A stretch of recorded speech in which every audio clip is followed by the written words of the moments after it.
श्री उमापति महादेव की जय। श्री लक्ष्मी नारायण भगवान की जय। नवग्रह देवताओं की जय। शनिदेव महाराज की जय। प्रिय भक्तजनों, आज हम इस वीडियो में शनिवार व्रत कथा सुनेंगे। तो आइए शुरू करते हैं। उससे पहले आप सभी प्रेम से बोलिए शनिदेव महाराज की जय। नवग्रह देवताओं की जय। एक समय स्वर्गलोक में इस बात पर विवाद छिड़ गया कि 9 ग्रहों में से सबसे बड़ा कौन है। यह विवाद इतना आगे चला गया कि यह एक युद्ध की स्थिति बन गई।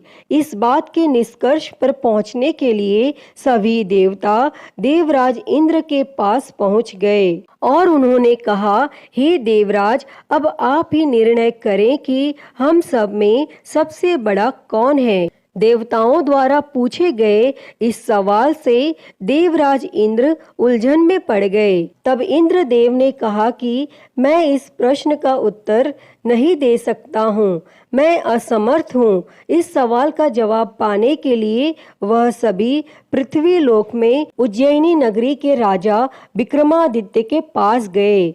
तब राजा विक्रमादित्य के महल पहुंचकर सभी देवताओं ने प्रश्न किया। इस पर राजा विक्रमादित्य भी असमंजस में पड़ गए। वो सोच रहे थे कि सभी के पास अपनी अपनी शक्तियां हैं, जिसके चलते वो महान हैं। अगर किसी को छोटा या बड़ा कहा गया तो उन्हें क्रोध के कारण काफी हानि हो सकती है। इसी बीच राजा को एक तरीका सूझा। उन्होंने 9 तरह की धातु बनवाई, जिसमें स्वर्ण, रजत, कांसा, ताम्र, सीसा, रांगा, जस्ता, अभ्रक व लोहे शामिल थे। तब राजा ने सभी धातुओं को एक एक आसन के पीछे रख दिया और इसके बाद उन्होंने सभी देवताओं को सिंहासन पर बैठने के लिए कहा। तब धातुओं के गुणों के अनुसार सभी आसनों को एक दूसरे के पीछे रखवा कर उन्होंने देवताओं को अपने अपने सिंहासन पर बैठने को कहा। और जब सभी देवताओं ने अपना अपना आसन ग्रहण कर लिया, तब राजा विक्रमादित्य ने कहा, इस बात का निर्णय हो चुका है। जो सबसे पहले सिंहासन पर बैठा है वही बड़ा है। यह देखकर शनि देवता बहुत नाराज हुए। उन्होंने कहा, राजा विक्रमादित्य, यह मेरा अपमान है। तुमने मुझे सबसे पीछे बिठाया है।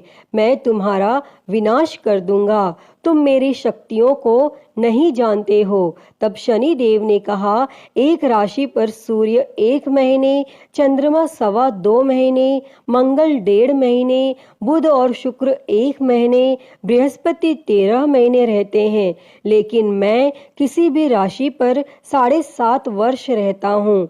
मैंने अपने प्रकोप से बड़े बड़े देवताओं को पीड़ित किया है। वो मेरा ही प्रकोप था कि भगवान राम को वन में जाकर रहना पड़ा था, क्योंकि उन पर 7.5 थी और रावण की मृत्यु भी इसी कारण हुई। अब तू भी मेरे प्रकोप से नहीं बच पाएगा। और शनि देव ने बेहद क्रोध में वहां से विदा ली और वहीं बाकी देवता खुशी खुशी वहां से चले गए। इसके बाद सब कुछ सामान्य ही चलता रहा।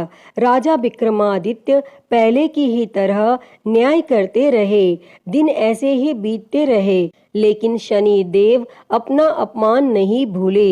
एक दिन शनि देव बदला लेने के लिए घोड़े के व्यापारी के रूप में राज्य पहुंचे। जब राजा विक्रमादित्य को इस बात का पता चला तो उन्होंने अपने अश्वपाल को कुछ घोड़े खरीदने के लिए भेजा। जब अश्वपाल लौट आया और राजा को बताया कि घोड़े बेहद ही कीमती हैं, तब राजा ने खुद जाकर एक सुंदर और शक्तिशाली घोड़ा पसंद किया और उसकी चाल देखने के लिए घोड़े पर सवार हो गए। जैसे ही राजा विक्रमादित्य घोड़े पर बैठे, वैसे ही घोड़ा बिजली की रफ्तार में दौड़ पड़ा। घोड़ा राजा को एक जंगल ले गया और वहां जाकर राजा को नीचे गिरा दिया और फिर कहीं वह गायब हो गया। तब राज्य का रास्ता ढूंढने के लिए राजा जंगल में भटकने लगा, लेकिन उसे कोई रास्ता नहीं मिला। और कुछ समय बाद उसे एक चरवाहा मिला और भूख प्यास से परेशान उस राजा ने चरवाहे से पानी मांगा। चरवाहे ने उसे पानी दिया और राजा ने उसे अपनी एक अंगूठी दे दी। तब रास्ता पूछकर राजा जंगल से निकल गया और पास में ही मौजूद एक नगर में पहुंच गया। और एक सेठ की दुकान पर राजा ने कुछ आराम के लिए रुका और वहां सेठ से बातचीत करते हुए उसने बताया कि वह उज्जैनी नगरी से आया है। तब राजा कुछ देर तक उस दुकान पर बैठा। जितनी देर वो वहां बैठा, सेठ जी की काफी बिक्री हो गई। तब सेठ ने खुद को बहुत भाग्यवान समझा और सेठ ने राजा को अपने घर खाने पर आमंत्रित किया। और सेठ के घर में एक खूंटी पर सोने का हार लटका था और उसी कमरे में वह राजा को छोड़कर चला गया। और कुछ समय बाद खूंटी उस सोने के हार को निगल गई। तब सेठ ने विक्रमादित्य से वापस आकर पूछा कि उसका हार कहाँ है। तब राजा ने उसे हार गायब होने की बात बताई। इस पर सेठ ने क्रोधित होकर चोरी करने के अपराध में विक्रमादित्य के हाथ पांव काटने का आदेश दे दिया। तब राजा विक्रमादित्य के हाथ पांव काटकर उसे नगर की सड़क पर छोड़ दिया गया। फिर कुछ समय बाद विक्रमादित्य को एक तेली अपने साथ ले गया। तेली ने उसे अपने कोल्हू पर बैठा दिया। वह पूरा दिन बैलों को आवाज देकर हाँकता था और विक्रमादित्य का जीवन इसी तरह यापन होता रहा। और उस पर शनि की 7.5 थी, जिसके खत्म होने पर वर्षा ऋतु शुरू हुई। एक दिन राजा मेघ मल्हार गा रहा था। उसी समय उस नगर के राजा की बेटी राजकुमारी मोहिनी ने उसकी आवाज सुनी। उसे आवाज बेहद पसंद आई। मोहिनी ने अपनी दासी को भेजकर गाने वाले को बुलाने को कहा और जब दासी लौटी तो उसने अपंग राजा के बारे में मोहिनी को सब बताया। लेकिन राजकुमारी उसके मेघ मल्हार पर मोहित हो चुकी थी और अपंग होने के बाद भी वह राजा से विवाह करने के लिए मान गई। जब मोहिनी के माता पिता को इस बात का पता चला तो वो हैरान रह गए। तब रानी ने अपनी बेटी को समझाते हुए कहा कि तेरे भाग्य में किसी राजा की रानी का सुख है, तू इस अपंग से क्यों विवाह करना चाहती है। लेकिन समझाने के बावजूद भी राजकुमारी अड़ी रही और अपनी जिद को पूरा कराने के लिए राजकुमारी ने भोजन छोड़ दिया।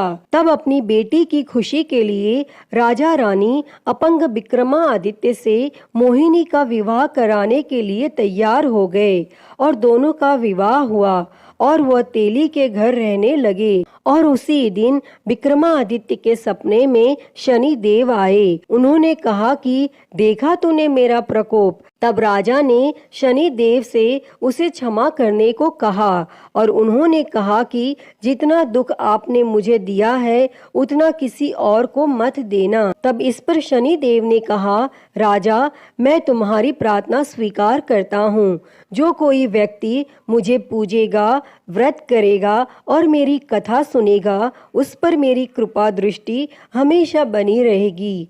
सुबह जब राजा विक्रमादित्य की नींद खुली तो उसने देखा कि उसके हाथ पांव वापस आ गए हैं और उन्होंने मन ही मन में शनि देव को नमन किया। और राजकुमारी भी विक्रमादित्य के हाथ पैर देखकर हैरान रह गई। तब राजा ने शनि देव के प्रकोप की कथा सुनाई और जब सेठ को यह बात पता चली तो वह तेली के घर पहुंचा।